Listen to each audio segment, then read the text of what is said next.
तो बच्चों, हम इस वीडियो में सीखेंगे कि विस्थापन क्या होता है। विस्थापन विस्थापन क्या होता है, पहली ये चीज़ सीखेंगे। दूसरी चीज़ सीखेंगे वेग क्या होता है, और तीसरी चीज़ सीखेंगे कि त्वरण क्या होता है। इसको हम मोटरसाइकिल से सीखते हैं, क्या होता है मोटरसाइकिल की मदद से समझेंगे। विस्थापन, देखो मान लो आप यहाँ पे हो ए पे, आपको बी पे जाना है, तो यहाँ से वहाँ की डायरेक्ट जो दूरी होगी ना, इसको बोलेंगे विस्थापन। पर मोटरसाइकिल तुमने ऐसी चलाई, पहले इधर गए, फिर इधर गए, फिर इधर गए, फिर इधर गए, फिर इधर, ऐसे घूम के यहाँ फिर यहाँ पहुँचे, तो ये जो हो गया तुम्हारा, इतनी दूरी तय कर ली तुमने, लेकिन तुम्हारा विस्थापन इतना हुआ है। ए और बी की जो दूरी होगी, जैसे मान लीजिए 5 किलोमीटर, 5 किलोमीटर की दूरी तय करी, तो ये इसका हो जाएगा विस्थापन। मतलब कहाँ स्थापित हुआ ये जाके, यहीं स्थापित हुआ, तो विस्थापन इसका हो गया 5 किलोमीटर। फिर इनको जोड़ लेंगे, ये तो 5 से ज़्यादा ही आएगा हमेशा। मान लो इनको सबको जोड़ने पे, ये इन सबको जोड़ने पे आ रहा है कितना, 15, इन सबको जोड़ने पे, तो ये क्या हो जाएगी, दूरी। तो विस्थापन में ऐसा समझता हूँ कि विस्थापन आपको समझ में आ गया होगा। अब पढ़ेंगे वेग, इसी से समझते हैं वेग क्या होता है। पहली बात तो गाड़ी की कुछ स्पीड होती है, जो आपके जो मीटर होता है ना, ये सब मीटर होता है गाड़ी का, गोल सा, इस पे स्पीड चलती है। यहाँ नंबर्स लिखे रहते हैं 0, 10, 20, 30, ऐसे नंबर्स लिखे रहते हैं 200 तक। तो ये जहाँ पे रहता है वो स्पीड बताता है। इस डिवाइस को बोलते हैं ओडोमीटर, इंग्लिश में, हिंदी में नहीं पता मुझे, इंग्लिश में ओडोमीटर बोलते हैं। और ये वेग नहीं नापता है, ये गति नापता है। गति और वेग में अंतर है। देखो क्या अंतर है, अगर चल तो ऐसे रहा है, लेकिन इसका एक इमेजिनरी पार्ट, जब तुम यहाँ पे थी मोटरसाइकिल, तब इसका एक इमेजिनरी पार्ट यहाँ पे था, काल्पनिक मोटरसाइकिल जो है ए से बी तरफ जा रही है, मोटरसाइकिल यहाँ पे है। जब मोटरसाइकिल यहाँ पहुँची तो काल्पनिक मोटरसाइकिल यहाँ पे आ गई। तो यहाँ पे जिस स्पीड से चल रहा है, मतलब यहाँ से जिस गति से चल रहा है, वो इसकी होगी गति, और इधर ये जिस गति से चल रहा है, ये होगा इसका वेग। ये वेग होगा और ये इसकी गति होगी। मतलब जो गाड़ी की स्पीड है, बदल रही है, कम हो रही है, वो हो गई गति।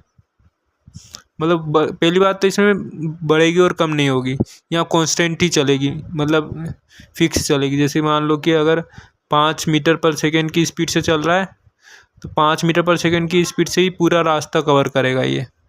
और वेग क्या हो जाएगा, वेग 5 मीटर से कम होगा, क्योंकि वेग की दूरी कम है।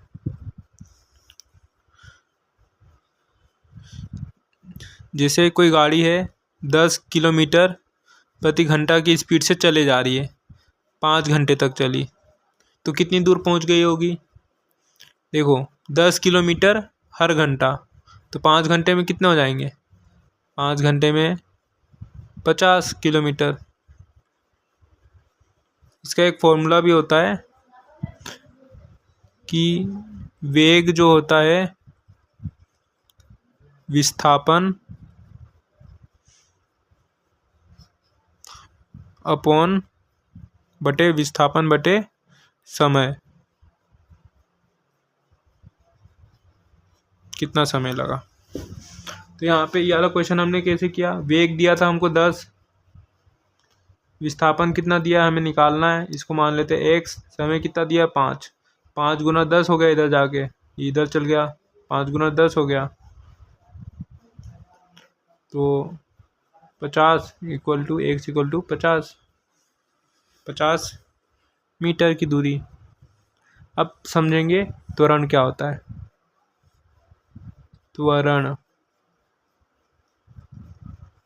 जैसे आप मोटरसाइकिल पे बैठे हैं, क्या ऐसा होगा कि मोटरसाइकिल की स्पीड हमेशा ऐसी सेम रहे 10 किलोमीटर प्रति घंटा? नहीं ना, कभी गाड़ी रुक जाएगी, कभी गाड़ी की स्पीड हो जाएगी 5 किलोमीटर प्रति घंटा, कभी हो जाएगी 30 किलोमीटर प्रति घंटा, है ना, बदलते रहेगी स्पीड। तो ये जो स्पीड का चेंज हो रहा है इसी को बोलते हैं एक्सेलरेशन।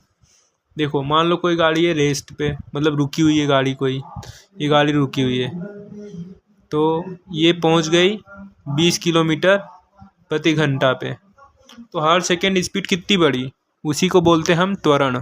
हर सेकेंड वेग कितना बढ़ा, इसी को बोलते हैं हम त्वरण। वेग मतलब स्पीड, स्पीड नहीं बोलेंगे उसको, वेलोसिटी बोलेंगे इंग्लिश में तो, लेकिन हाँ वेग कितना बढ़ा हर सेकेंड, इसको बोलते हैं त्वरण। जैसे फॉर एग्ज़ाम्पल पहले सेकेंड में 0 से 1 सेकेंड में वेग बढ़ा मान लो 5 मीटर पर सेकेंड, 2 से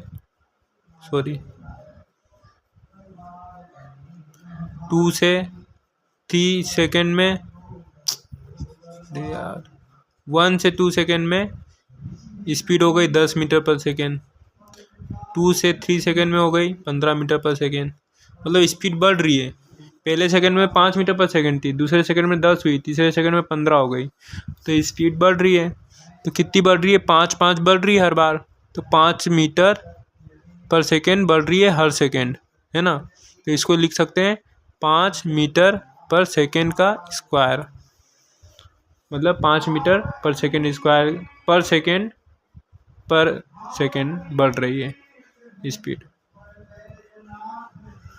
तो ये हो गया हमारा एक्सेलरेशन, इसी को बोलते त्वरण।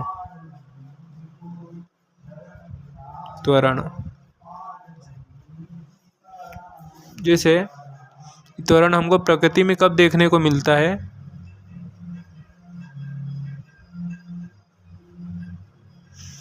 जब कोई वस्तु धरती पर गिरती है। जैसे कोई सी भी वस्तु, मान लीजिए एक पेन है, ये एक पेन है, ये अगर नीचे गिर रहा है तो शुरू में तो ये कम दूरी तय करेगा, ये जब नीचे आएगा तो तेज़ी से नीचे आएगा, ऐसा है ना। तो यहीं पे हो रहा है एक्सीलरेशन, त्वरण यहीं पर हो रहा है। हर सेकेंड इसकी स्पीड कितनी बढ़ रही है, मतलब इसकी जो वेग है, वेग कितना बढ़ रहा है, जी की वैल्यू होती है 9.8 या अप्रोक्सीमेटली 10, मतलब हर सेकेंड 10 मीटर पर सेकेंड स्क्वायर से बढ़ता है। कोई भी चीज़ हो धरती पे कोई भी चीज़ नीचे गिरेगी ना, तो हर सेकेंड उसकी स्पीड 10 मीटर पर सेकेंड बढ़ते जाएगी। मतलब यहाँ पहला, यहाँ मान लो यहाँ 0 सेकेंड पे है, यहाँ 1 सेकेंड, ये 2, ये 3, ऐसा। तो 0 से 1 सेकेंड में 10 मीटर पर सेकेंड की स्पीड से गिरा, 1 से 2 पे 20 मीटर पर सेकेंड की स्पीड से, 2 से 3 पे 30 मीटर पर सेकेंड की स्पीड से, 10 हर बार बढ़ा। अब ऐसा नहीं होता है कि 0 से 1 पे 10 से चला और एकदम से यहाँ पे 20 आ गया। मतलब अगर हम इसका एक ग्राफ बनाएंगे तो मतलब स्पीड अपॉन टाइम, तो यहाँ पे 10 से चल रहा था एकदम 20 हो गया, ऐसा नहीं है।